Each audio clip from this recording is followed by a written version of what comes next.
வணக்கம். மகிழ்ச்சியை பத்தி நாம எல்லாரும் என்ன நினைக்கிறோம்? ஒரு நல்ல ஓய்வு, பிடிச்ச இடத்துக்கு ஒரு ட்ரிப் போறது, எந்த வேலையும் இல்லாம சும்மா இருக்கிறது. இதுதான பொதுவான எண்ணம். ஆமா, இதுதான் நம்ம மனசுல பதிய வச்சிருக்கிற ஒரு பிம்பம். ஆனா டேவிட் கிரேசன் அப்படிங்கிற ஒரு எழுத்தாளர் மகிழ்ச்சி மற்றும் வாழ்க்கை இன்பம்ங்கிற தன்னோட படைப்புல நம்ம நம்புற இந்த எல்லாத்தையும் தலைகீழா புரட்டி போடுறாரு. ம் இன்னைக்கு நாம அந்த ஒரு பகுதியை தான் கொஞ்சம் ஆழமா அலச போறோம். ஆமா, அவர் சொல்ற முதல் வரியே ஒரு அதிர்ச்சி வைத்தியம் மாதிரி இருக்கும். மகிழ்ச்சியை தேடி ஓடுறது ஒரு முட்டாள்தனம், அதை ஏமாத்தி தான் பிடிக்கணும்னு சொல்றாரு. ஏமாத்தி பிடிக்கணுமா? ஆமா, நாம எல்லாரும் மகிழ்ச்சியை துரத்திக்கிட்டு இருக்கும்போது இவர் ஏன் இப்படி சொல்றாரு? அந்த மர்மத்தை தான் நாம இன்னைக்கு அவிழ்க்க போறோம். கிட்டத்தட்ட எப்போதும் கடின உழைப்பிலிருந்து திரும்ப கிடைப்பதாகும். ஒரு நிமிஷம், கடின உழைப்பா நம்ம வேலை செஞ்சு களைச்சு போனா அப்பாடா எப்படா ரெஸ்ட் கிடைக்கும் தானே நினைப்போம். ஆனா இவர் அப்படியே உல்டாவா சொல்றாரே, இது என்ன ஒரு முரண்பாடு? இதுதான் கிரேசனோட வாதத்தோட மையப்புள்ளியே. இந்த முரண்பாட்டை புரிஞ்சுக்கிட்டா மத்ததெல்லாம் ரொம்ப எளிதா விளங்கிடும். சரி, நாம மகிழ்ச்சியை ஒரு பொருளா பாக்குறோம்.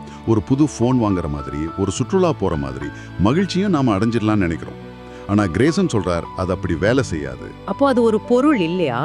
இல்ல, அவர் ஒரு அற்புதமான ஊமை சொல்றாரு. அதை வெறும் உணர்ச்சியாலையும் சிந்தனையாலையும் அடைய நினைக்கிறது அழகை உண்ண முயற்சிப்பதை போன்றதுங்கிறார். அழகை உண்ண முயற்சிப்பது, இது கேட்கவே ரொம்ப வித்தியாசமா இருக்கே. ஒரு அழகான சூரிய அஸ்தமனத்தை நாம ரசிக்க முடியுமே தவிர அதை எடுத்து சாப்பிட முடியாதே. சரியா சொன்னீங்க, அதுதான் விஷயமே. மகிழ்ச்சிங்கிறது ஒரு அனுபவம், அது ஒரு பொருள் இல்ல. அது ஒரு இலக்கா வச்சு துரத்த ஆரம்பிச்சா அது நம்ம கிட்ட இருந்து விலகி ஓடிடும். அப்படியா? ஆமா, மனோ தத்துவத்துல இத பாரடாக்ஸ் ஆஃப் ஹெடோனிசம்னு சொல்லுவாங்க. அதாவது இன்பத்தை மட்டுமே குறிக்கோளா வச்சு வாழ்ந்தா கடைசியில அது கிடைக்காம போயிடும். இது நம்மளோட அன்றாட வாழ்க்கையோட ரொம்ப சம்பந்தப்பட்டிருக்குன்னு நினைக்கிறேன். நாம சந்தோஷமா இருக்கணும்னு சோஷியல் மீடியால மணிக்கணக்கா ஸ்க்ரோல் பண்றோம், ஆன்லைன்ல ஷாப்பிங் பண்றோம். ஆனா அந்த சந்தோஷம் எவ்வளவு நேரம் நிக்குது? ஒரு 10 நிமிஷம், 1 மணி நேரம், அவ்வளவுதான். அதுக்கப்புறம் திரும்பவும் அதே இடத்துக்கு வந்துடுறோம். அதுக்கு காரணம் இதெல்லாம் டோபமைன் அப்படிங்கிற ரசாயனத்தை அடிப்படையா கொண்டது. டோபமைன் ஒரு தேடல் ஹார்மோன். அது நம்மை இன்னும் வேணும்னு துரத்த வைக்குமே தவிர ஒருபோதும் திருப்தியை கொடுக்காது. ஆனா கிரேசன் பேசுற மனநிறைவு செரோட்டோனின் சம்பந்தப்பட்டது. அது அமைதி, திருப்தி, உலகத்தோட ஒன்றிப்போன மாதிரி ஒரு உணர்வு. அது துரத்துனா கிடைக்காது. அப்போ அது எப்படி அடையறது? அது உழைப்பால சம்பாதிக்க வேண்டிய ஒரு விஷயம். அதனாலதான் கிரேசன் மகிழ்ச்சியை ஏமாற்ற வேண்டும்னு ரொம்ப அழுத்தமா சொல்றாரு. ஏமாற்ற வேண்டும்ங்கிற வார்த்தையே ரொம்ப சுவாரஸ்யமா இருக்கு. யார்கிட்ட இருந்து ஏமாத்தணும்? நம்ம கிட்ட இருந்தேவா? ஆமா, நம்மளோட பகுத்தறிவு மனசுகிட்ட இருந்துதான். அந்த மனசுதான் எப்பவும் குறுக்கு வழியை தேடும். வேலை செய்யாம எப்படி சந்தோஷமா இருக்கிறதுன்னு யோசிக்கும். ஆனா கிரேசன் என்ன சொல்றாரு? மகிழ்ச்சி அப்படிப்பட்ட சோம்பேறிகளை விரும்புறதில்ல.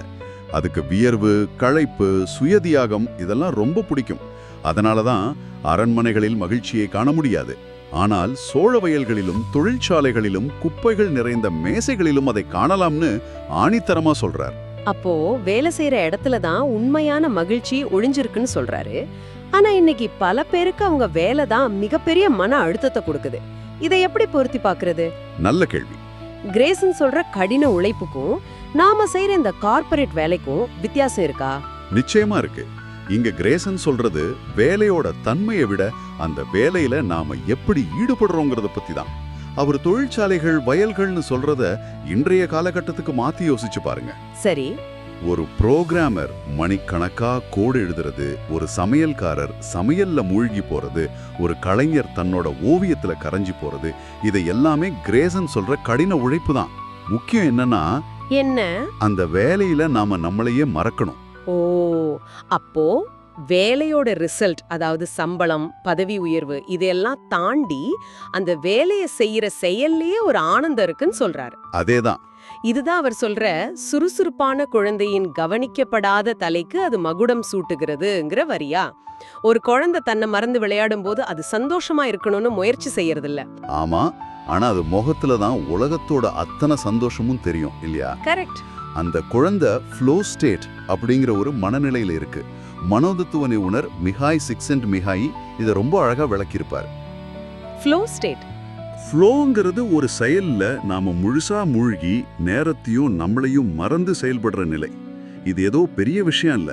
யோசிச்சு பாருங்க, உங்களுக்கு பிடிச்ச ஒரு சினிமா பார்க்கும்போது இல்ல ஒரு வீடியோ கேம் விளையாடும் போது நேரம் போறதே தெரியாது இல்லையா? ஆமா, நிச்சயமா. அந்த நேரத்துல பசி, தாகம், வேற எந்த கவலையும் ஞாபகம் இருக்காது. அதுதான் ஃப்ளோ. அதே நிலைதான் வேலையிலயும் வரணுங்கிறாரு கிரேசன். அவர் மண்வெட்டியால திரும்ப திரும்ப ஒரே வேலையை செய்யும் போது என்ன நடக்குதுன்னு விவரிக்கிறாரு.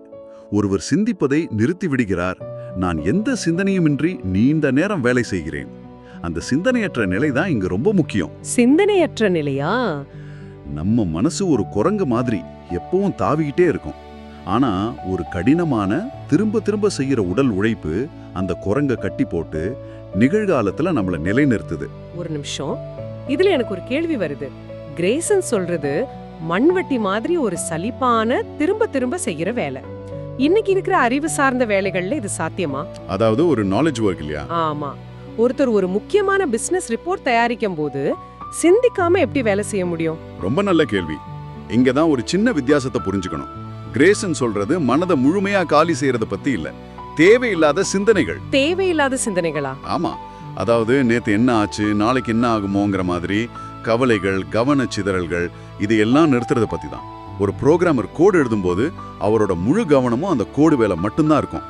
உலகத்துல வேற என்ன நடந்தாலும் அவருக்கு தெரியாது. சரி, புரியுது.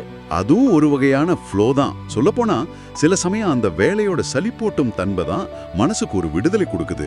அத மனதை சிக்கலான முடிவுகள்ல இருந்து விடுவிச்சு செயல்ல மட்டும் கவனம் செலுத்த வைக்குது. சரி, அப்போ அந்த ஃப்ளோ நிலைக்குள்ள போயிட்டா மகிழ்ச்சி கிடைச்சிடுமா? அது அவ்வளோ சுலபமா? ஆனா கிரேசன் கடின உழைப்பிலிருந்து நீங்கள் திடீரென்று நிமிர்ந்து பார்த்தால் அவளை பார்ப்பீர்கள். ஆமா. ஆனால் நீங்கள் நீண்ட நேரம் பார்த்தால் அவள் சோகமாக மறைந்து விடுவாள்னு சொல்றாரே, இது அந்த ஃப்ளோ நிலைக்கும் பொருந்துமா? 100% பொருந்தும். நீங்க அந்த ஃப்ளோ நிலையில இருக்கும்போது நான் இப்போ ஃப்ளோல இருக்கேன், நான் சந்தோஷமா இருக்கேன்னு நீங்க யோசிக்க ஆரம்பிச்ச அடுத்த கணமே அந்த ஃப்ளோ உடைஞ்சிடுமா? உடைஞ்சிடும். அந்த மகிழ்ச்சி ஒரு வெட்கப்படுற விருந்தாளி மாதிரி. நீங்க அவங்கள நேரடியா பார்த்தா அவங்க மறைஞ்சிடுவாங்க. நீங்க உங்க வேலையில கவனமா இருந்தா அவங்க அமைதியா உங்க பக்கத்துல வந்து உட்கார்ந்துக்குவாங்க. அது ஒரு கணநேர அனுபவம். அத பிடிச்சு வைக்க முடியாது. முயற்சி செஞ்சா அது நழுவி ஓடிடும். அப்போ அந்த வேலையில மூழ்கி போறதுதான் முதல் படி. அந்த நிலையிலிருந்து வெளியே வரும்போது ஒரு ஆழமான அனுபவம் கிடைக்குது. அதுதான் இந்த பகுதியோட உச்சகட்டம் நினைக்கிறேன். கரெக்ட். கிரேசன் தன்னோட சொந்த அனுபவத்தை விவரிக்கிறார். அது ஒரு தத்துவம் மாதிரி இல்லாம ரொம்ப உயிருள்ளதா இருக்கு. ஆமா, அதுதான் அவர் சொன்ன எல்லா தியரிக்கும் ஒரு நடைமுறை சாட்சியம். அவர் சொல்றார், ஆனாலும் சில சமயங்களில், பெரும்பாலும் முற்பகலில், நான் சோர்வாக இல்லாத போது திடீரென்று உலகம் என்னை சுற்றி விரிவடைவது போன்ற ஒரு உணர்வு எனக்கு ஏற்படும். வாவ்! இது வெறும் ஹாப்பிங்கிற வார்த்தையில் அடங்குற உணர்ச்சி இல்ல. நிச்சயமா இல்ல. அவர் அதை இன்னும் அழகா விவரிக்கிறார். அதன் அழகு மற்றும் அதன் அர்த்தங்களை பற்றிய ஒரு உணர்வு எனக்கு ஒரு விசித்திரமான ஆழமான மகிழ்ச்சியை தருகிறது. அது முழுமையான மனநிறைவுக்கு அருகில் உள்ளது. இது ஒரு ஞானோதயம் மாதிரி கேக்குது. அந்த மண்வெட்டி வேலையோட வியர்வைக்கு நடுவுல பிரபஞ்சத்தோட ஒரு ரகசியத்தை புரிஞ்சுக்கிட்ட மாதிரி ஒரு உணர்வு. இதுதான் அவர் ஆரம்பத்துல சொன்ன அந்த திரும்ப கிடைப்பது, அதாவது ரீபவுண்ட். அந்த உடல் உழைப்பு, அந்த வியர்வை, அந்த களைப்பு, இது எல்லாமே ஒரு முதலீடு மாதிரி. முதலீடா? ஆமா. அந்த உழைப்புல இருந்து நிமிரும் போது உலகம் புதுசா, பிரகாசமா, அர்த்தமுள்ளதா தெரியுது. இது ஏதோ மாயாஜாலம் இல்ல. அப்புறம் என்ன? அந்த உடல் உழைப்பு நம்ம மனசோட சலசலப்புகளை அமைதிப்படுத்தி, நம்மளோட புலன்களை கூர்மையாக்கி, உலகத்தோட ஒரு ஆழமான தொடர்பை உணர வைக்குது. அந்த தருணத்துல கிடைக்கிற மனநிறைவு ஒரு ஐஸ்கிரீம் சாப்பிடும்போது கிடைக்கிற மேலோட்டமான சந்தோஷம் இல்ல, இது ஆழமானது. அப்போ வேலைங்கிறது மகிழ்ச்சிக்கான ஒரு கருவி மட்டும்தானா? அந்த வேலையே மகிழ்ச்சி இல்லையா? மிகச்சரியான கேள்வி. கிரேசனோட பார்வையின் மையம் அதுதான். மண்வெட்டியால வேலை செய்யறதுல எந்த மகிழ்ச்சியும் இல்ல. அது கஷ்டமானது, சலிப்பானது. ஆனா அந்த வேலையில முழுமையா ஈடுபடுவதன் மூலமா உருவாகிற மனநிலை இருக்கு, அதுதான் முக்கியம். அந்த மனநிலை தான் ஆழமான அனுபவங்களுக்கு நம்மை தயார்படுத்துது. ஒரு உதாரணம் சொல்லுங்களே. நீங்க ஒரு வயலை உழுதாதான் அதுல விதைய விதைக்க முடியும். அது மாதிரி கடின உழைப்பு நம்ம மனச உழுது மனநிறைவுங்கிற விதை முளைக்கிறதுக்கு தயார்படுத்துது. ஆக டேவிட் கிரேசன் கிட்ட இருந்து நாம கட்டுக்கிட்ட பாடம் என்னன்னா, மகிழ்ச்சியை ஒருபோதும் நேரடியா துரத்தக்கூடாது. அது ஒரு பட்டாம்பூச்சியை போன்றது. நீங்க அதை துரத்துனா அது பறந்து போயிடும். நீங்க அமைதியா உங்க தோட்டத்துல வேலை செஞ்சுக்கிட்டு இருந்தா அதுவே உங்க தோள் மேல உட்காரும். அருமையான ஓமை.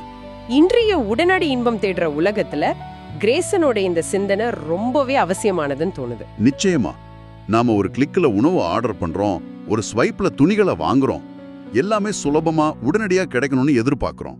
ஆனா கிரேசன் நமக்கு நினைவூட்டுறார், வாழ்க்கையோட உண்மையான ஆழமான மன நிறைவு அப்படி சுலபமா கிடைக்காது. அதுக்கு நாம உழைக்கணும், வியர்வை சிந்தணும், பொறுமையா காத்திருக்கணும். இன்பத்தை தேடுவதற்கும் உண்மையான மனநிறைவை கண்டடைவதற்கும் உள்ள வித்தியாசத்தை இது ரொம்ப அழகா நமக்கு புரிய வைக்குது. இறுதியா உங்களுக்காக ஒரு சிந்தனை. இந்த உரையாடலை கேட்டுக்கிட்டு இருக்கிற நீங்க உங்க வாழ்க்கையை கொஞ்சம் திரும்பி பாருங்க. நீங்க மிகவும் முழுமையா மனநிறைவா உணர்ந்த தருணங்கள் எவை? செயலற்ற ஓய்வு நேரங்களிலா, இல்ல ஒரு சவாலான வேலையில, ஒரு கலையில, ஒரு உறவை பேணுவதில் நீங்க முழுமையாக மூழ்கியிருந்த தருணங்களிலா? அந்த தருணங்கள்ல நீங்க மகிழ்ச்சியை தேடி ஓடுனீங்களா, இல்ல அது எதிர்பாராத ஒரு பரிசா உங்களை தேடி வந்ததா?